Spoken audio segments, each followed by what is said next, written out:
저희 은혜와 진리 장로교회는 복음으로 세상을 변화시키자는 교회의 비전 아래 세워진 주님만을 섬기는 아름다운 교회입니다. 주일 예배 말씀은 구본진 목사님이십니다.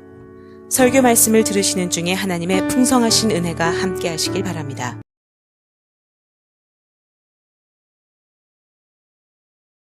오직 성령 충만이라는 말씀으로 우리 함께 하나님 말씀을 나누고자 합니다. 사람의 지혜를 생각하면 사람의 지혜가 학력과 비례할 것처럼 보이는데 어떻게 보면 그것이 전혀 관계가 없더라는 것을 발견하게 되어집니다. 그래서 학력이 높다고 해서 반드시 그 사람이 지혜로운 것이 아니더라는 것이죠. 아주 학력이 높은 사람들 가운데 야, 저 사람은 이제 기대감이 있는데 저분은 참 이럴 거다라고 생각하는데 그런 사람이 의외의 모습을 나타날 때가 있어요. 그래서 나중에 보면 정말 헛똑똑이구나. 우리 그런 얘기를 하잖아요. 헛똑똑이. 똑똑한 줄 알았는데 완전 헛고구나. 이렇게 생각이 되어질 때가 있습니다. 반면에 학교를 전혀 안 다니신 분인데도 불구하고 그분은 학력이 없어요.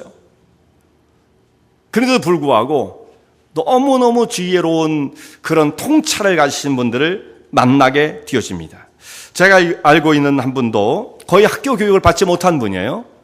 근데 그분하고 이렇게 말씀을 나눠 보았을 때, 이분이 정말 보통 사람이 갖지 못하는 지혜를 가지신 분이다. 이런 것을 깨닫게 되어져요. 모든 것을 아주 예리하게 관찰을 하고 그 속에 있는 원리를 파악하고 있는 분이다. 이런 생각을 갖게 되어집니다. 그런 가운데서도 이제 사람이 살다 보면 복잡한 일이 무엇입니까? 사람과 사람 사이에 얽혀있는 문제들이잖아요. 이것처럼 해결하기 힘들고 또 원인이 뭔지도 잘 모르는 어떻게 보면 간단한 것이지만 사람이 그저 자기 교만 때문에 그런 것이지만 하여튼 이 문제를 풀어가는 것이 보통 문제가 아닌데 그분하고 이렇게 대화를 한번 나눠봤을 때는 그게 원인을 잘 파악하고 있고 그 속에 깊은 곳에 어떤 이유들이 있었는지 이런 것들을 아주 속속이 잘 파악하고 계시는 분이 계십니다. 근데 반대로 정말 학식이 한국 최고의 지성을 자랑하는 이런 학교, 정말 유명 대학 여기를 나오고 시카고에 와서 또 이 지역에 와서 공부를 하고 이런 분들이 계시잖아요. 그럼 그분에 대한 익스펙테이션, 기대감이 있단 말이에요. 그런데 전혀 생각하는 것이 지혜롭지 못할 때 앞뒤가 맞지 않은 그런 이상하게 엉뚱한 생각을 가지고 사시는 그런 일들을 목격하게 되면서 정말 저분이 말씀하시는 그대로 그 학교를 나온 것이 사실인가 의심하게 만드는 경우들이 있다 이 말씀이에요. 그래서 지혜는 학력과 비례하지 않는다는 것이 분명한 사실입니다. 자, 성경에서 말씀하고 있는 지혜가 무엇입니까? 우리는 이 지혜와 지식을 혼돈할 때가 있어요. 지식이 높으면 지혜도 높아질 것이라고 이렇게 단순하게 생각을 하지만 지혜와 지식은 완전히 그야말로 별개입니다. 별개. 전혀 관계가 없어요. 어떻게 보면. 그러니까 지혜를 갖춘 사람이 지식까지 갖춘다면 최고가 되겠죠. 그렇지만 이 두 가지를 하나만 갖추신 분들이 있을 수가 있어요. 지혜는 높지만 지식은 그렇지 못할 수가 있고 지식은 이렇게 많이 갖춰서 지혜로울 것 같은데 그렇지 못한 사람이 있다 이거죠. 만약 우리가 둘 중에 하나를 선택해야 한다고 한다면 여러분 무엇을 선택하겠습니까? 지식을 선택하겠어요? 지혜를 선택하겠어요? 네. 지혜를 선택하실 겁니까 정말? 예. 근데 사람들은 지식적인 것을 더 이렇게 흠모하죠. 학벌을 가지고 그냥 딱 뭔가를 누르고 싶고 자랑하고 싶고. 크리스찬들은 여러분들은 그러시지 않으시겠지만 지혜를 선택하시겠다고 말씀하셨어요. 정말 지혜를 선택해야 합니다. 왜냐하면 지혜가 없는 지식은 무익한 것뿐만 아니라 해로운 것입니다. 지혜는 없는데 지식만 있으면 그걸 가지고 자기를 파괴할 뿐만 아니라 다른 사람의 생활을 파괴하고 영역을 침해하고 고통스럽게 만들 수가 있는 거예요. 지식이라는 건 그렇습니다. 그래서 이게 잘 다듬어지지 못하면 오히려 무기가 되어지는 거죠. 1800년대 후반에 시카고에서 사역을 했던 우리 잘 알고 있는 D.L. 무디가 있죠. 무디. 이 사람이 어떤 사람이냐면은 공부를 못한 사람이에요. 그러니까 지식이 없는 사람이에요. 지식이 없는 사람. 정말 학교의 근처만 가봤던 사람이에요. 아주 가난한 집에서 태어난 농부의 아들. 우리 그런 말을 많이 하는데 정말 이 사람은 농부의 아들로 태어났습니다. 식구들은 많은데 아버지가 무디가 태어나고 난 다음 4살 때의 세상을 떠났어요. 그러니까 자식들은 많고 어머니 혼자 그 당시에는 손으로 노동을 해가지고 땅을 개갈해서 곡식을 거두어가지고 벌어 먹여야 되는 그런 삶을 살았는데 1800년대에 어머니 혼자 어떻게 이런 일을 감당할 수가 있겠어요? 가난한 집이었습니다. 그러니까 무디가 4살 때에 그렇게 아버지를 여의고 어렵게 사는 동안에 교육을 받지 못했어요. 학교를 갔지만은 정규교육을 제대로 끝까지 마치질 못했습니다. 그래서 집에서 그 사람에게 밥을 먹이는 것이 힘들었어요. 아이들을 갖다 다 먹이는 게 힘들으니까 어머니가 너는 이제 가가지고 일을 해라. 그래서 옆에 있는 농장에 보내가지고 일을 시킵니다. 원래는 지금은 그러면 안 되죠. 아동 노동 착취 이렇게 돼가지고 이제 큰일 나는데 그 당시에는 그런 게 없으니까 가가지고 일을 하고 돈을 벌어오는 것이 아니라 끼니를 때워주는 거예요. 그래서 오트밀 먹는 게 그런 거였대요. 오트밀 먹고 우유 한 잔 먹이고 끼니를 때우고 돌아오면 그냥 하루가 간 거예요. 이런 식으로 했으니 어렸을 때 무슨 교육을 받을 수가 있겠어요. 학교를 국민학교 우리로 말하면 초등학교 거기에 한 5년 정도 다녔는데 거의 안 가는 날이 더 많았던 거죠. 그 정도가 그 사람이 배운 그 학교 교육이 전부였습니다. 그렇게 어렵게 생활하는 중에 17살 되었을 때 이제 보스턴에 가서 자기 삼촌의 이 구두 가게 가서 세일스맨으로 취직을 해서 거기서 일을 하게 되었고 거기서 가까운 이제 교회를 출석하는 가운데 그 전부터 교회는 다녔어요. 근데 거기 가가지고 중생을 체험합니다. 예수님을 뜨겁게 만나게 되었어요. 이 무디가 교육을 받지 못한 사람이지만 특징을 갖고 있었는데 이 사람은 굉장히 끈기가 있는 사람이었고요.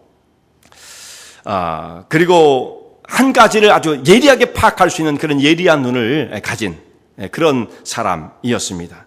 그가 나중에 시카고에서 이제 사역을 하는데 제일 처음에는 이 전 교인들을 대상으로 해서 설교를 하고 그랬던 것이 아니라 주일학교 어린 아이들을 대상으로 설교를 하기 시작했어요. 근데 그것이 30명, 나중에 50명, 나중에 1,500명까지 애들이 불어나기 시작해가지고 완전히 이제 자기가 모든 걸 다 그만두고 전도자로서 그가 헌신을 하게 되어지는데 무디는 신학 교육을 받은 적이 없기 때문에 무디 목사가 아니에요. 무디 목사님 이렇게 침례교에서는 그런 사람에도 목사라고 부르긴 하지만은 원래는 이 사람이 안수를 받은 사람이 아니란 말씀이죠. 그러니까 그냥 전도자 무디입니다. 전도자 무디. 공부한 것도 없습니다. 학식에서 참 모자란 사람입니다.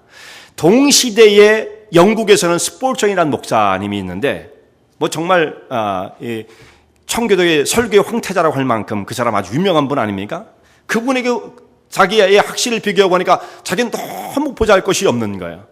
그럼에도 불구하고 하나님께서 나와 같은 사람을 왜 이런 일에 부르셨을까 생각하며 하나님만을 의지하는 겸손하게 자기를 낮추고 하나님만을 의지할 때 하나님께서 그에게 성령의 충만함을 주시고 정말 지혜로운 사람, 학식이 많은 사람이 감당할 수 없는 은혜와 능력을 그에게 허락하셔서 전도자로서의 사명을 감당하게 되어집니다. 그래서 시카고에 놀라운 영적인 부흥을 이루게 되었고 영국과 또 미국을 오가면서 많은 사람에게 전도하여서 그분은 이제 전도를 하는 주로 그런 설교를 했거든요. 양육이라기보다도 전도하는 설교를 통해서 수많은 사람들이 하나님께로 돌아온 역사를 이루었던 사람입니다.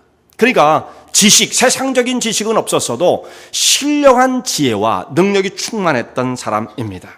오늘 성경에 있는 말씀 보면 우리 성도들에게 지혜를 얻으라 이렇게 말씀하고 있어요.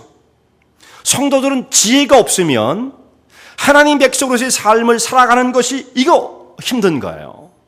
능력 있게 삶을 사는 것은 고사하고 하나님의 백성으로서의 믿음의 길을 걸어가는 것이 거의 불가능한 것입니다. 그래서 잠언서에도 지혜가 제일이니 지혜를 얻으라. 잠언서 9장에 이렇게 말씀하고 있죠. 생명이 여기서 납니다. 그 지혜가 없으면 생명이 없는 거예요. 우리가 물론 이렇게 살아있죠. 이렇게 살아는 호흡하는 이런 생명 말고 하나님이 주시는 그런 참다운 영적인 생명을 지혜가 없이는 가질 수 없다. 이렇게 말씀을 하고 있는 것입니다. 잠언서에 이제 수많은 지혜에 대해서 말씀을 하잖아요. 지혜서고 지혜서로 분류를 하죠. 잠언 전도. 근데 그 지혜 있는 사람에 대해서 말씀을 하면서 동시에 거기에 보면 반대로 어리석은 자에 대해서 말을 합니다. 어리석은 자. 자, 어리석은 자가 누구인가? 우리 어리석은 자는 공부하는 사람 이렇게 또 생각하잖아요. 그게 아니다 이거죠. 어리석은 사람은 학문이 없는 사람이 아니에요. 어리석은 사람들의 특징은 뭐냐면 잠언서에서 말씀하고 있는 바에 의거하면 그 사람은 고집스러운 사람입니다. 내 고집에 딱 붙잡혀 있는 사람이에요. 그거밖에 몰라요. 자기 고집대로 행하는 사람이에요. 그 사람의 소견이 얼마나 좁습니까? 이렇게 다 제한되어 있는데 그 소견이 옳다고 생각하고 살아가는 거 얼마나 무질서하겠습니까? 자기 소견에 옳은 대로 행했던 사람들이 그 사사기 사람들, 그 혼란한 영적인 극심한 상태, 그게 아주 부정적인 상태거든요. 그런데 지혜가 없는 사람이 바로 그렇게 사는 거예요. 자기 소견에 옳은 대로 행하게 되어집니다. 고집만 강하죠. 앞뒤가 꽉꽉 막혀 있어요. 이런 사람은 대화가 안 돼요. 무슨 말을 하려고 그러면 대화가 안 돼요. 거의 통하는 게 없어요. 그러니까 얼마나 답답합니까? 그러니까 그냥 언성만 높아지고 그냥 집에서도 그렇고 밖에 나와서도 그렇고 그런 사람들은 주로 그렇게 된단 말씀이죠. 이런 사람들은 사리를 조리 있게 따지질 않습니다. 순간적인 충동에 의해서 움직이는 사람들이에요. 기분에 붙잡혀 있어요. 나 지금 기분이 안 좋아. 감정이 안 좋아. 이러면 그대로 막 밀고 나가는 겁니다.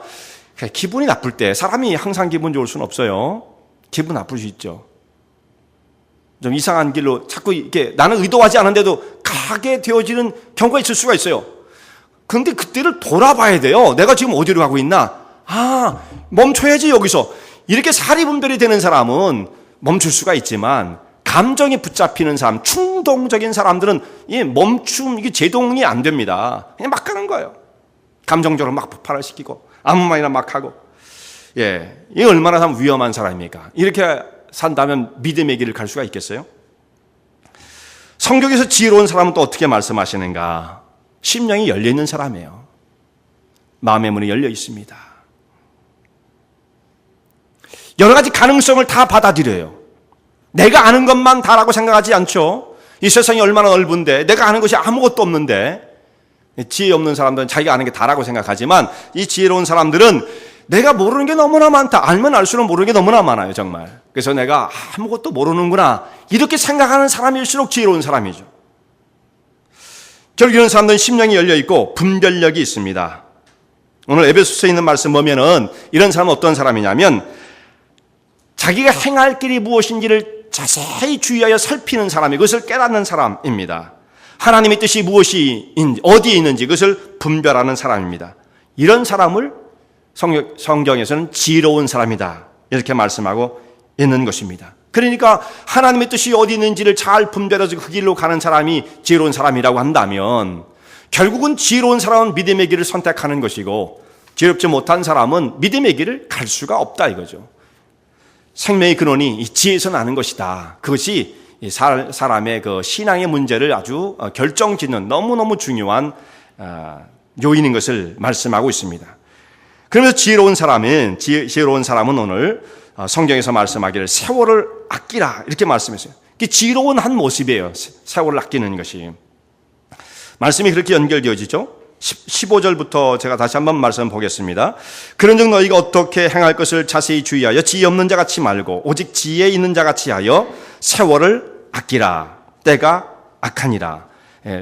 세월을 아끼라는 말씀을 사용을 했는데 이 말씀을 여러분이 영어 성경책을 갖고 있는 분은 옆에 금방 보면 아시겠지만 일단 보지 마시고 한번 영작을 해보세요. 영작. 세월을 아끼라 그러면 어떻게 표현할까? save time인가? 이렇게 생각이 되시죠? 근데 성경에서는 그렇게 표현하지 않았어요. save time 아니면 manage time 이렇게 표현할 수 있을 텐데 그렇게 표현하지 않고 영어 성경에서는 물론 이제 헬라어를 이렇게 번역한 거지만 영어 성경은 너의 모든 기회를 최대한으로 활용하라 이런 식으로 표현을 해놨어요. 근데 원래 원어의 성경은 그렇게 말한 것이 아니고 성경의 원어 성경은 헬라어 성경이 이렇게 말씀합니다. 세월을 시간을 구속하라. 세월이라고 표현할 수도 있고요. 시간을 구속하라. 어려운 말을 썼어요. 구속이라는 말을 썼습니다. 이 구속이라는 말은 우리가 흔히 쓰는 말이 아니죠. 구속. 근데 이제 예수님 믿는 사람들은 구속의 의미가 뭔지를 알죠. 구속. 예수님이 우리를 구속해 주셨습니다. 죄와 사망 가운데 빠져있는 자를 건져내시기 위하여 자기의 핏값을 지불하신 것, 이게 구속이란 말이에요. 핏값을 지불하시고 우리를 건져내신 것, 이게 구속이에요. 구속. 이게 흔한 용어가 아니죠. 그렇게 하듯이 너희는 시간을 구속하라 이렇게 말씀하신 거예요. 무슨 뜻입니까? 자, 시간을 우리 것으로 만들기 위해서는 대가가 지불돼야 한다는 그런 뜻입니다. 왜냐하면 이 세상은 뭐라고 되어 있어요? 세월이 세상이 악하거든요. 지금 때가 악하니라. 때가 악하니라. 때가 악하기 때문에 성도들이 믿음을 가지고 잘 분별해서 믿음을 길을 가기를 원하지만은 이 악한 세상 가운데 자꾸 우리 삶을 흔들고 뒤죽박죽으로 만들어 놓고 그 기회를 다 잃어버리게끔 만드는 세상의 세력이 너무나 강하기 때문에 우리가 대가를 지불하고 그 시간을 구속해내지 않으면 내 것이 될 수가 없다. 그런 말씀이에요. 어렵죠, 물론. 왜 이렇게 독특한 표현을 썼겠습니까? 그냥 우리가 살아가서는 이 어지러운 세상 속에 시간을 우리의 것으로 삼아서 그것을 바르게 활용한다는 것이 어렵다라는 말씀, 불가능하다는 말씀이죠. 우리에게 주신 하나님의 인생의 기회, 이 소중한 기회, 이걸 바르게 사용하고 지혜롭게 사용할 수 있는 것은 그야말로 대가를 지불해야 돼요. 뭔가 희생하는 것이 있어야 합니다. 내가 하고 싶은 대로 모든 것을 다 진행시켜가지고서는 절대 시간이 우리 것이 될 수 없어요. 특별히 거룩하고 고귀한 일에는 절대 우리 삶을 쓸 수가 없습니다. 자, 많은 경우에 하나님의 거룩한 사역 가운데 정말 우리는 부름을 받은 사람들이에요. 근데 어물어물 하다 보면 모든 시간이 그냥 훌훌훌훌 다 지나가 버리고 맙니다. 무한정으로 이런 시간들이 남아있을 것이라고 생각하고, 아니, 나중에 하면 돼. 나중에 하면 돼. 나중에 봉사하면 돼. 나중에 헌신하면 돼. 이런 식으로 나중으로 미루다가 보면 결국 아무것도 할 수 없어요. 헌신의 길은 제한되어 있습니다. 거룩하고 영광스러운 이런 사역을 할 수 있는 일들은 제한되어 있어요. 그냥 그것을 정신 차리지 않고 꽉 붙잡지 않으면 어느새 모르게 우리 인생은 다 지나가 버리고, 그리고 이 세상의 헛된 데에 우리의 인생이 낭비되어지고 마는 것입니다. 그렇게 정말 이것도 하고 저것도 하고 다 하면서 인생을 마음대로 인조이하면서 하나님의 사역을 할 수 있는 그런 세상이 아니다는 말씀이죠. 정신을 바짝 차리고 대가를 지불하며 희생할 것, 우선순위를 바르게 배열해서 정말 그 시간을 내 것으로 확보하지 않으면 이 귀한 시간들을 정말 의미 없이 다 보내고 만다. 그런 말씀입니다. 주의 나라와 영광을 위해서 헌신할 수 있는 기회가 우리가 얼마 남아있지 않아요. 특별히 우리 젊은 사람들은 더 열심히, 지금 헌신하고 계시지만 더 열심히 하나님 나라와 영광을 위해서 바라보면 내가 어떻게 이 삶을 들여 고귀한 그 사역 가운데 쓰여줄 수 있을 것인가를 잘 생각해야 합니다. 그런 노력이 없이, 그런 추구함이 없이는 이런 시간들을 그냥 지나가 버리고 마는 거예요. 연세 드신 우리 성도님들은 내 시간이 얼마 남지 않았다라는 것을 생각하셔야죠. 내 시간이 얼마 남지 않은 이때에 어떻게 하면 이 제한된, 리미트된 이 시간 속에서 정말 하나님의 나라와 영광을 위해서 어떻게 삶을 드릴 수 있을 것인가를 고민하셔야 됩니다. 그래야만 이 시간을 붙잡을 수가 있어요. 어물어물 다 가죠. 24시간 다 똑같이 주어진 것이지만 뭐 그냥 훌렁훌렁 가고 또 일주일이 금방 오고 일주일 그만 지나고 벌써 주일이야. 깜짝깜짝 놀래잖아요. 그래 1년이 가버립니다. 우리 올 라이프가 그렇게 다 가버리는 것입니다. 그래서 여기서 세월을 구속하라는 것, 독특한 의미죠. 그것을 꽉 붙잡지 않으면, 희생을 하고 우선순위를 정하고 그 기회를 포착하지 않으면 인생의 길은 다 흘러가고 만다. 이렇게 말씀하셨어요. 그러니까 지혜로운 사람은 어떤 사람이 세월을 구속하는 사람이에요. 잘 붙잡는 사람인 것입니다. 근데 우리가 다 이게 어리석음이 있어요, 우리가. 다 어리석고비는 한데, 어떻게 해서 지혜로운 사람이 될 수가 있겠는가? 오늘 어떤 사람이 어떻게 하면 지혜롭게 된다는 말씀을 정확하게 말씀하고 있진 않아요. 그런데 말씀의 흐름을 보면 그 가운데 중심 속에 들어있는 말씀이 있습니다. 연결되어지기를 어떻게 연결되어지냐면, 술 취하지 말라, 이는 방탕한 것이니 오직 성령의 충만을 받으라는 말씀이 그 중심 가운데 놓여있게 되죠. 이 말씀이 위아래로 연결되어지면서 지혜롭게 되어지는 길을 말씀하고 있는 거예요. 자, 사람이 노력한다고 무조건 지혜롭게 되는 게 아니죠. 하나님께서 그에게 신령한 지혜와 능력을 주셔야만 지혜롭게 되어지는 것입니다. 성령 충만을 통해서 정말 어리석어 보였던 사람이 지혜롭게 되어집니다. 그런 역사가 얼마든지 벌어질 수가 있는 거죠. 무디가 그랬습니다. 또 성경 속에 보면 그런 인물이 나와요. 베드로 같은 사람이에요. 베드로. 그 사람이 어떤 사람이에요? 베드로. 갈릴리에 태어나서 갈릴리 어부로 한평생을 살았던 사람이니까 그가 알고 있는 것은 그저 갈릴리 바다가 답니다. 그게 그가 살았던 전부의 세계였어요. 세계에 그 넓은 바다가 있다는 걸 모르고 갈릴리가 이 바다야 바다 이렇게 생각하고 살았던 사람이죠. 얼마나 그러니까 좁은 사람이, 공부도 안 한 사람이죠. 그런데 그가 예루살렘에 올라와서, 예수님이 이제 제자가 되어서 예루살렘에 올라와서 성령의 충만을 받고 난 다음에 예루살렘에 설교를 하는데, 예루살렘에 몰려들었던 사람이 베드로가 전하는 그 말씀을 듣고 깜짝 놀라게 되지 않습니까? 그냥 가슴이 찔려오는 거예요. 근데 그 모습을 본 더 놀란 사람도 있습니다. 예루살렘의 종교 지도자들이에요. 대상과 관원과 서기관들이, 장로들이 베드로가 전하는 그 말씀을 듣고 또 그가 행동하는 모습을 볼 때 얼마나 놀랐는지. 저 사람은 갈릴리 출신으로 학문이 없는 사람인데 공부를 안 하는 사람이에요. 당연하죠. 뭘 공부를 했겠습니까? 그리고 이 예루살렘 사람들은 이 갈릴리 출신들, 나사렛에서 무슨 선한 것이 날 수 있겠냐 그러지 않았습니까? 갈릴리 쪽이거든요. 이 갈릴리 촌 사람들이 무엇을 할 수가 있겠어? 아무것도 모르는 촌띠기들 이렇게 생각을 했는데, 그 공부 못하고 불황무식한 어부의 고기잡이에 불과한 사람이 예루살렘에 나타나서 말씀을 전하는데 자기들이 지금까지 해왔던 것과는 비교가 될 수 없는 그런 능력을 행하게 되어집니다. 이게 어떻게 된 것입니까? 네가 어찌 해서 그렇게 말을 하느냐 깜짝 놀라게 되어지죠. 이게 성령의 감동과 역사하심으로 충만케 하시는 하나님의 성령의 역사를 통해서 사람이 완전히 달라지는 거예요. 지혜로운 사람이 되어지고 담대한 사람이 되어지는 거죠. 그래서 그가 갈릴리 사람이 예루살렘 사람들을 복음으로 무릎을 꿇게 만듭니다. 허다한 제사장의 머리가 그 복음 앞에 와서 무릎을 꿇지 않습니까? 놀라운 역사가 벌어지게 되어집니다. 근데 오늘 이제 이 본문에 보면 성령 충만과 술 취함을 같이 놓고 비교를 하고 있어요. 말씀 보면 술 취하지 말라 이는 방탕한 것이니 오직 성령의 충만을 받아 이렇게 말씀하고 있죠. 술 취함과 성령 충만을 같은 선상에 놓고 비교를 하고 있죠. 이 비교의 대상이 되니까 그렇게 말씀하고 있는 거예요. 이게 비슷하면서 다른 것입니다. 뭐가 비슷하겠어요? 먼저 외부의 세력 가운데 붙잡힌다는 것에 있어서는 비슷해요. 술 취하는 것도 뭐 붙잡히잖아요. 그 세력 가운데. 성령 충만? 뭐 강하게 붙잡히는 거죠. 근데 이게 비슷하면서 다른 게 있습니다. 완전히 결과는 다릅니다. 정반대예요.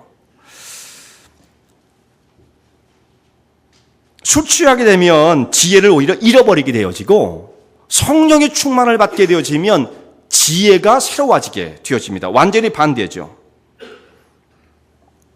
술 취한 사람이 하나님의 뜻이 무엇인지를 깨달을 수가 없고, 그래서 그 결과로 방탕하게 되어집니다. 술 취하지 말라, 이건 방탕한 것이다 이렇게 말씀하고 있는 거예요. 술에 취하면 이 정상적인 것들도 정상적으로 볼 수 없게 되어집니다. 사람이 갖고 있던 고상한 인격이 다 없어지고 말아요. 절제하고 이랬던 마음들이 다 풀어지고 마는 것입니다.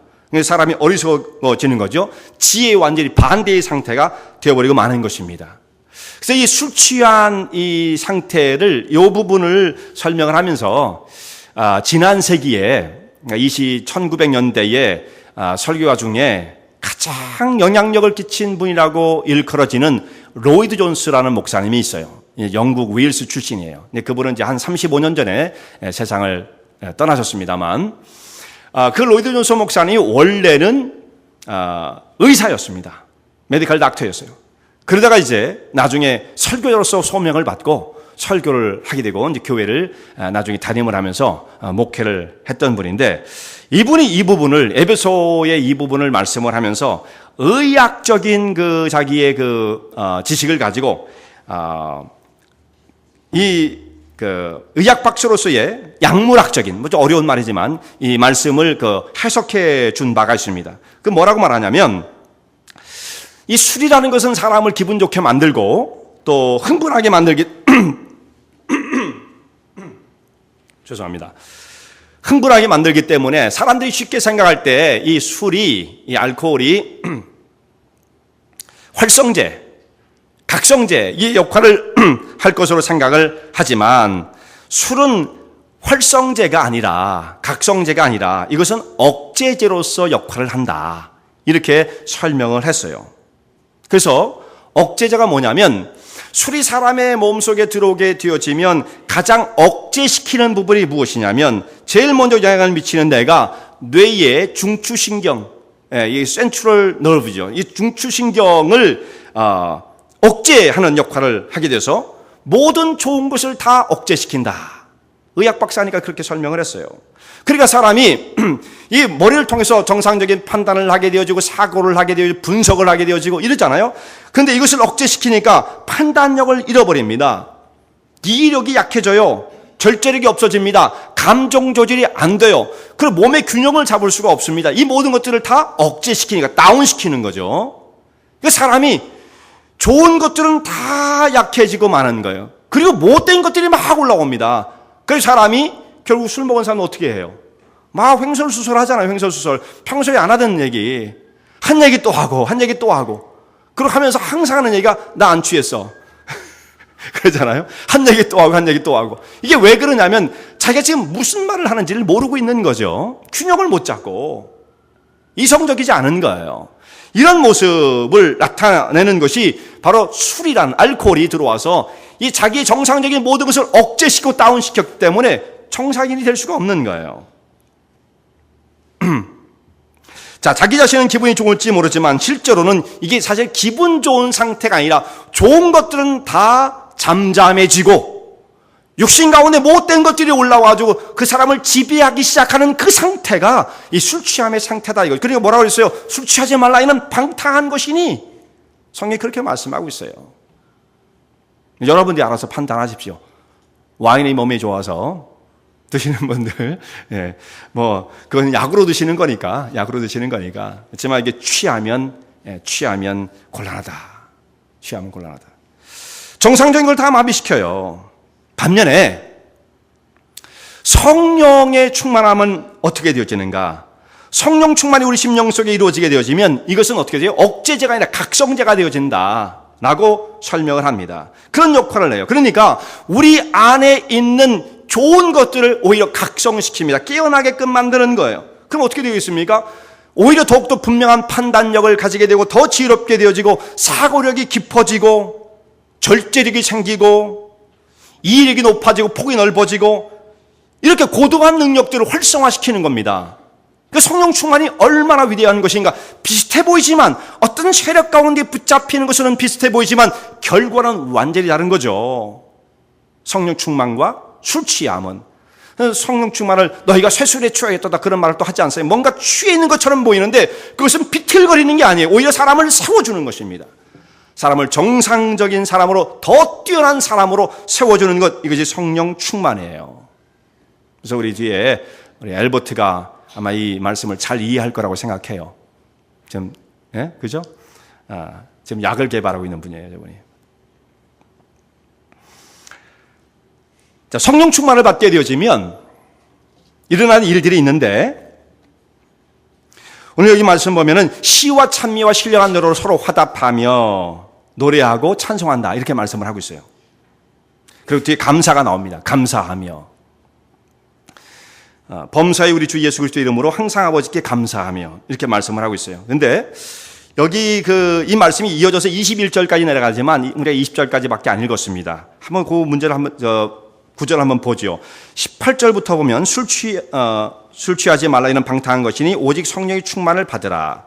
시와 찬미와 신령한 노래들로 서로 화답하며 너희의 마음으로 주께 노래하며 찬송하며 범사의 우리 주 예수 그리스도의 이름으로 항상 아버지 하나님께 감사하며 그리스도를 경외함으로 피차 복종하라. 복종하라로 끝났죠. 그러니까 이게 말씀이 쭉 연결돼서 21절까지 온 거예요. 그러니까 마지막에 복종하라로 끝났으니까 19절에 시와 찬미와 신령한 노래들로 서로 화답하며가 어떤 말씀으로 하나로만 딱 우리가 끊는다면 어떻게 말해야만 하겠습니까? 명령형이겠죠. 서로 화답하라가 되겠죠. 무슨 말씀인지 이해하세요? 서로 화답하라. 그 다음에 뭐예요? 그 뒤에 나오면 너희 마음으로 주께 노래하며 찬송하라. 그리고 범사의 우리 주 예수 그리스도 이름으로 항상 아버지 하나님께 감사하라. 그 다음에 그리스도를 경외함으로 피차 복종하라. 이렇게 명령형으로 진행되는 것처럼 보입니다. 왜냐하면 21절을 그렇게 번역을 했잖아요. 명령형으로. 그런데 원래 원어는 그렇게 돼 있지 않다라는 겁니다. 명령형이 아니에요. 어떻게 되어 있냐면 그 모든 문법적으로 보면 그냥 분사예요. 분사, participle, 분사. 우리 영어 성경으로 말하면 ing가 다 붙어 있어요. ing. 그래가지고 뭐라고 되어 있습니까? speaking, 스피킹으로 되어 있는 번역서도 있고 스피크라고 되어 있는 데 있는데 NIV 성경은 그냥 스피크로 되어 있어요. 그러니까 번역이 그게 좋은 게 아니에요. 뒤로 내려가면 어디로 가면은 또 그걸 혼돈스럽게 좀 바꿉니다. 감사하면 어떻게 되어 있습니까? 감사하며 giving thanks로 되어 있죠. 그러니까 여기가 일관성이 없어요. 거긴 또 분사로 번역을 해놓고 앞에는 명령으로 번역했고 막 왔다 갔다 한단 말이에요. 근데 킹 제임스 버전이 좀 오래되긴 했지만 이런 부분에 있어서는 굉장히 찰 번역이 됐다는 말이죠. 거긴 다 어떻게 되어 있냐면 다 ing를 붙였어요. 분사로, 현재 분사로 번역을 했습니다. 그러니까 speaking, singing, making melody, 그다음에 giving thanks 이렇게 되어 있다는 말씀이죠. 이게 무슨 뜻이냐면 명령은 성령 충만 받으라 이 하나만 명령입니다. 성령 충만을 받게 되어지면 그 다음은 따라 나오는 거예요. 따라 나오는 이게 명령이 아니에요. 그 다음 건. 그 다음 것은 이어지는 그냥 그 뒤에 일어나는 따라 나오는 현상들이라 말할 수가 있겠죠. 이런 거룩한 것들이 따라 나오는 거예요. 성령 충만은 어떻게 됩니까? 시와 찬미와 신령한 노래로 서로 화답하고 노래하고 찬송하게 되어진다. 이런 뜻입니다. 이런 일들이 너희의 삶 가운데 자연스럽게 일어난다라는 뜻이에요. 성령 충만하면 막 찬송이 나오는 거죠. 근데 술 취한 사람들은 어떻습니까? 술 취한 사람도 노래가 나오죠, 노래가. 네, 술 취한 비슷해요. 그래서 막 노래하죠. 네, 술 취한 사람들도. 근데 주로 노래를 어떤 노래를 합니까? 유행가를 노래한다면 유행가를 막 유행가. 이것저것. 유행가의 그 주제라는 것은 뭐 여러분들 유행가 좋아하시는 분이 계실지 모르지만 그건 무조건 폄하하는 건 아니에요. 그것도 하나의 문화적인 요소니까 그건 무조건 우리가 다 나쁘다 말할 수는 없지만 분명한 현상은 뭐냐면 유행가를 많이 듣잖아요. 그럼 마음이 심란해져요. 마음이 그렇지 않아요? 유행가 듣고 막 후련하고 감동이 막 올라오고 뭐 의욕이 불끈불끈 올라오고 막 이렇게 영혼이 고취되고 그렇게 되어집니까? 유행가를 듣다 저만 그런가 그러면? 저는 유행가를 들으면 그 들려올 때가 있잖아요. 그거 듣게 되어지면 마음이 심란해지기 시작해요. 아주 혼란스러워져요. 왜냐하면 거기에서 담고 있는 유행가의 주제들이 주로 어떤 것입니까? 슬픔, 이별, 뭐 낙심, 뭐 이런 거잖아요. 고난, 뭐 다 죽겠다는 거고, 헤어져서 뭐 그냥 뭐 슬프다는 거고 다 그런 거잖아요. 그런 유행가를 막 듣고 나면 마음이 아주 굉장히 심란해지죠. 그런 사람들도 술에 취해서 노래를 부르게 되어지는데 어떤 사람은 술 취해가지고 어떤 사람은 또 찬송을 부르는 사람이에요. 찬송을. 술만 취하면 찬송을 부르고 어떤 사람은 또 술 취해가지고 교회에 오고 싶어하는 사람도 있고 그 왜 그런 현상이 나타나는지 모르겠어요. 술 취하면 교회에 오고 싶고 또 찬송 부르는 사람이 있어요. 정말. 근데 그런 사람들의 아마 심리는 이럴 거라고 저는 생각합니다. 추측한데 평상시에 내가 하나님 앞에서 이렇게 충성을 다하고 헌신하며 믿음의 길을 가야 하는데 이런 생각을 갖다가도 그걸 못하니까 항상 뭔가 이 마음속에 죄책감 같은 게 있었어요. 이제 그러다가 술을 이제 먹게 되면 아까 뭐라고 했습니까? 억제를 시킨다고 그랬잖아요. 억제. 그래서 좋은 것들은 다 억제되어지니까 그 자기를 이렇게 누르고 있던 그렇게 평상시에 하지 못했던 그런 마음속에 뭔가 절제되어 있던 것들이 이제 밖으로 다 나오는 거죠. 죄책감에 의해서 그런 거죠. 그렇게 술 취해서 하나님 앞에 찬송을 하면 과연 정말 하나님께서 기뻐하실까? 술 취해서 회개하는 회개를 받아주실까? 어떻게 생각하세요? 예? 예. 정상적인 마음을 가지고 그렇게 죄책감에 시달리지 말고 우리 하나님 앞에 헌신을 해야 되지 않겠습니까? 예.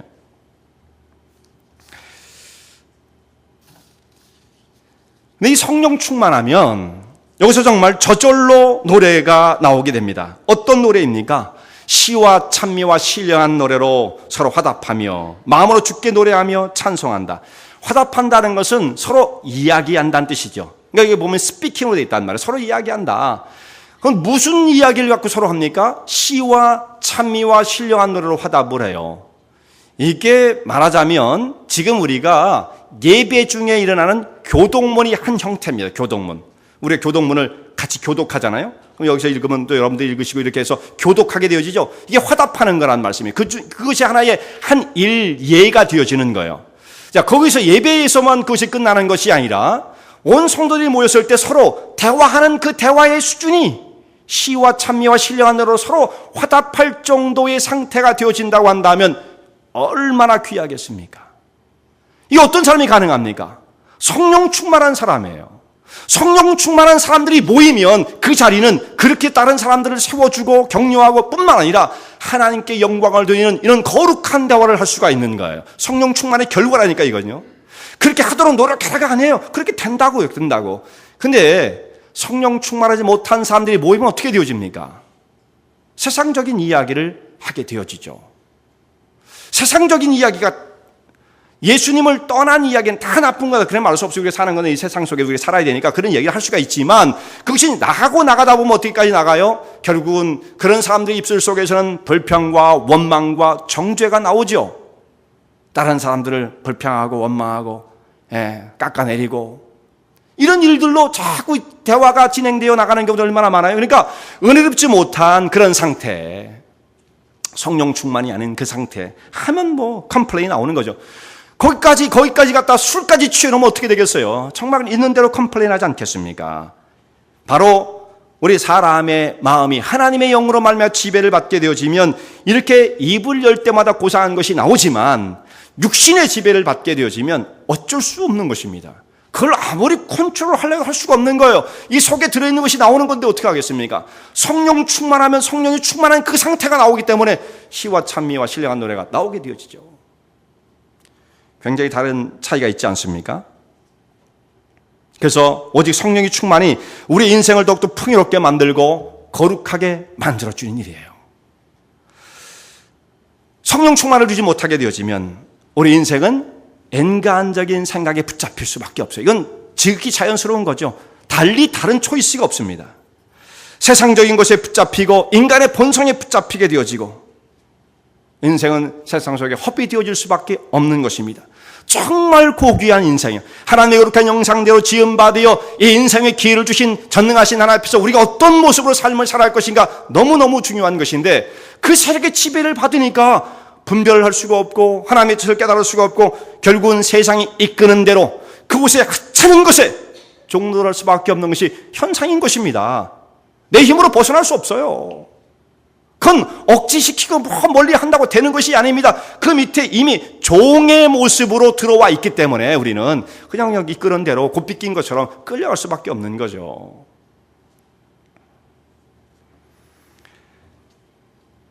이것을 벗어날 수 있는 것은 자기의 힘으로 되어지는 것이 아니라 오직 성령의 충만이다는 말씀이에요.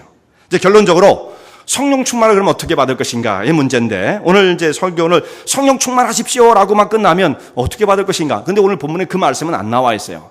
성령 충만에 대한 그 길을 에베소에 있는 성도들은 익히 알고 있을 것이라는 것을 전제했다고 봅니다.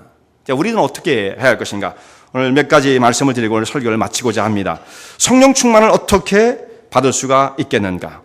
물론 성령 충만에 관한 말씀을 이렇게 뭐 2, 3분 정도, 4, 5분 정도로 다 정리한다는 건 어려움이 있지만 한 세 가지 정도 우리가 짚어보고 말씀을 마치고자 합니다. 성령 충만은 첫 번째, 성령께서 내 안에 계시다라는 것을 자각하는 것이 굉장히 중요해요. 자각하는 것. 내가 어떤 사람인가, 자기 신분을 아는 거죠. 자, 우리가 예수님을 믿는 사람이 되었다라고 하는 것은 예수님이 나의 구주가 되십니다 라고 고백하는 사람은 성령의 역사가 없이는 그리스도를 주라 시인할 수 없다 이렇게 말씀하고 있죠. 고린도전서에 성령의 역사가 아니고는 그리스도를 주라 시인할 수 없다고 한다면 이미 이제 우리는 성령의 감동과 역사하심 속에서 신앙인이 된 거예요. 예수를 믿는 사람에게는 또한 그 심령 속에 성령께서 내주하시고 살아계시는 것입니다. 이것을 본인이 깨달아야 돼요. 이걸 모르는 것과 아는 것은 엄청난 차이 있죠. 모른다고 한다면 그저 자기 원하는 대로만 할 거 아니에요. 육신이 뭐 이끄는 대로. 근데 성령께서 내 심령 속에 살아계신다는 것을 자각하고 이걸 깨닫고 있는 사람은 어떻게 되겠습니까? 성령께서 나의 삶을 어떻게 인도하시는가, 어떻게 역사하시는가에 대해서 자꾸 신경을 쓰고 거기에 주의력을 기울이게 될 거라는 말씀이에요. 깨닫는 것이 중요한 것입니다. 근데 이것을 알지 못했던 사람이 있어서요. 고린도 교인들이 성령의 역사가 그렇게 충만히 나타났지만 은사가 충만해요. 은사가. 여러분, 은사가 충만한 것과 성령 충만은 다릅니다. 네, 은사는 풍부했어요. 이 사람들이요. 뭐 방언도 말하고 뭐 예언도 말하고 뭐 굉장히 있지 않습니까? 지식의 은사도 있고. 그랬지만 병 고치는 은사 뭐 굉장히 있잖아요. 그렇지만 이 은사가 많다고 해서 성령 충만한 상태라고 말할 수 없습니다. 그건 다른 거, 별개의 문제입니다. 별개의 문제. 왜냐하면 이 사람들은 은사가 충만했어도 무엇조차 알지 못했느냐면 성령이 너희 가운데 거하시는 것을 알지 못하느뇨. 바울이 하도 답답해가지고 고린도 교인들이 편지를 쓰면서 고린도전서 3장 16절에 너희가 하나님의 성령이 전인 것과 하나님의 하나님의 영이 성령께서 너희 가운데 거하시는 것을 알지 못하느냐. 몰랐어요, 이 사람들이요. 그러니까 그것을 모르는 상태에서는 그저 육신적인 것을 자랑하고 서로 대결하고 그럴 수밖에 없었던 거죠. 먼저 아는 것이 중요하다는 말씀이에요. 자, 그 다음에 이제 성령 충만의 단계로 나아가야죠. 성령 충만의 단계. 성령 충만을 위해서는 어떻게 되느냐면 성령 충만을 간절히 사모해야 합니다. 사모하는 영혼을 하나님께서 만족해 하시는 것이 관심 없어요, 우리. 그러면 그런 사람에게 어떻게 성령 충만을 임할 수가 있겠어요? 사모해야 한다. 사모해야 한다. 예수님께서 이렇게 말씀하십니다. 제자들을 이제 불러 모아 놓으시고 예수님께서 승천하시기 직전에 예루살렘 감람산에서 너희가 몇 날이 못 되면 성령이 너희 가운데 임하게 될 것이다. 너희가 성령으로 세례를 받게 될 것이다. 이런 말씀도 하시죠. 그러니까 너희가 예루살렘을 떠나지 말고 성령이 임하실 때까지 기다리라. 이렇게 말씀을 하십니다. 그 약속의 말씀을 따라서 이 제자들이 예루살렘을 떠나지 않고 성령의 임하심을 기다리며 기도하게 되어지죠. 사모하며 기다리게 되어지죠.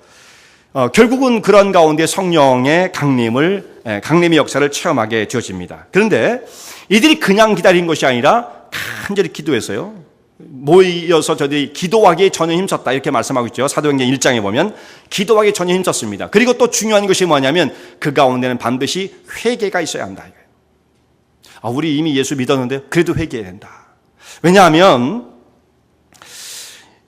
성령은 정말 거룩한 영입니다. 우리가 완전하진 않아요. 우리가 예수를 믿어도 완전하지 않잖아요. 그러니까 하나님 앞에서 우리의 누추한 것들을 자꾸 내어놓고 거룩한 성령께서 우리를 채워주시기를, 지배해 주시기를 간절히 사모하는 것입니다. 거룩한 영이시기 때문에 우리가 죄악을 품고 성령님이 오시라고 말씀드릴 수가 없는 거란 말씀이에요. 사도행전 2장 37절 말씀 보면은 이 베드로가 예루살렘 사람들에게서 이렇게 설교하는 장면이 나와요. 예루살렘 사람들이 베드로가 전하는 말씀을 듣고 마음이 찔려가지고 고통을 당하는 가운데 형제들이여 우리가 어떻게 하면 좋겠느냐 이렇게 탄식을 하잖아요. 그때 이제 베드로가 그들에게 말씀을 이렇게 전합니다. 너희가 회개하고 그리스도 이름으로 세례를 받고 죄 사함을 받으라. 그리하면 성령을 선물로 얻으리니 성령을 선물로 받을 것이니 이런 말씀을 하세요. 자, 먼저 회개가 나오죠. 너희가 회개하고 그리스도 이름으로 세례를 받고 죄 사함을 얻으면 회개가 동반돼야 되는 거예요. 그런 사람에게 하나님의 성령의 충만함을 허락하신다. 이런 말씀이죠. 마지막으로 세 번째는 성령 충만을 위해서 성령의 인도하심 속에 우리는 즉각적으로 순종해야 합니다. 이 순종이 중요해요. 순종. 성령을 충만하게 받는 이유가 뭡니까? 우리가 행복해지기 위해서, 능력 있는 삶을 살기 위해서, 마치 슈퍼맨 같이 뭐든지 다 할 수 있는 그런 사람이 되기 위해서 그렇게 상상할 수가 있어요. 그런데 실제 목적은 그게 아니에요. 결과는 그렇게 될 수 있을지도 몰라요. 그렇지만 실제 목적은 그것이 아닙니다. 성령 충만하고자 하는 것은 하나님의 뜻을 순종하여 주님이 원하시는 믿음의 길을 가기 위한 이 한 가지 목적이에요. 하나님께서 뭘 원하시는가? 그것을 바로게 깨닫고 그대로 순종하는 것이 성령 충만에 우리가 원하는 바인 것입니다. 그러니까 성령께서 무엇을 오늘도 우리에게 지시하시고 말씀하시든지 즉각적으로 순종하는 거죠. 여러분, 나는 성령께서 아무 말씀도 안 하시는데 내가 어떻게 그걸 알 수 있을까? 이렇게 생각할지 몰라요. 근데 여러분, 예수 믿는 사람 치고 자기 마음속에 예수 믿는다면 성령께서 아까 말씀드렸죠. 다 와 계세요. 얼마나 충만한가 아닌가는 차이가 다 있을 수가 있습니다만 성령께서는 다 계시는 겁니다. 우리 심령 속에. 우리를 성전 삼으시고 내주하신다. 그러면서 말씀하시는 거예요. 우리가 지금까지 우리의 삶을 더듬어보면 성령께서 우리에게 말씀하시는 세미 음성들을 오늘도 듣고 지금도 들을 수 있으실 것입니다. 우리에게 말씀하시는 바가 있어요. 야, 내가 지금 여기서 저 사람을 양보해야 되지 않겠느냐? 내가 용서해야 되지 않겠느냐? 내가 먼저 좀 헌신을 해야 되지 않겠느냐? 성령의 간섭과 역사하심이 우리 심령 속에 항상 말씀을 하십니다. 그런데 이제는 난 전혀 그런 말씀이 없다라고 한다면 그 사람이 이제 멈춘 거예요, 멈춘 거. 왜냐하면 너무 순종을 안 하니까. 너무 순종을 안 하면 성경에서 하시다 지치면 나중에는 이제 활동을 멈추시는 거예요. 나중에 근심하시고 나중에 떠나가실 수도 있는 것입니다. 그러니까 성령께서 말씀하시는 바에 즉각적으로 순종하는 사람들은 성령의 충만한 역사가 더욱더 강해지는 거죠. 우리가 그것을 위해서 성령 충만하고자 하는 것입니다. 주님의 깨우치심이 있을 때 내가 일어나라. 지금 이건 너의 사역이다. 네가 헌신할 차례야. 이런 숱한 하나님의 음성이 우리의 심령 가운데 들려오는 것입니다. 이것이 없는 사람이 없어요. 그렇지만 많은 경우에 아니에요. 저는 아직 준비가 안 됐어요. 이렇게 하면서 그걸 자꾸 거부하고 순종하지 않을 때에 성령님의 역사는 멈춰지고 마는 거예요. 나의 삶은 왜 이렇게 드라이한가? 왜 성령 충만하지 못한가? 사실 사모하지 않기 때문에, 구하지 않기 때문에, 성령께서 우리 가운데 계시지인지 아닌지 잘 모르기 때문에 그럴 수도 있겠지만, 진짜 중요한 건 이 순종의 파트가 너무나 약하다고 한다면 성령 충만할 수가 없다 이 말씀이죠. 오늘 성령 충만, 하나님의 백성들 정말 우리 믿음의 길을 걸어갈 때 장애물들이 있어도 두려워하지 않습니다. 오직 성령 충만으로 새롭게 되어진 사람들은 정말 그 삶이 풍요로워지고 세상을 이기고 하나님의 거룩한 백성으로 세워지게 되어지는 것입니다. 오직 성령의 충만을 받으시는 주종들 되시기 바랍니다.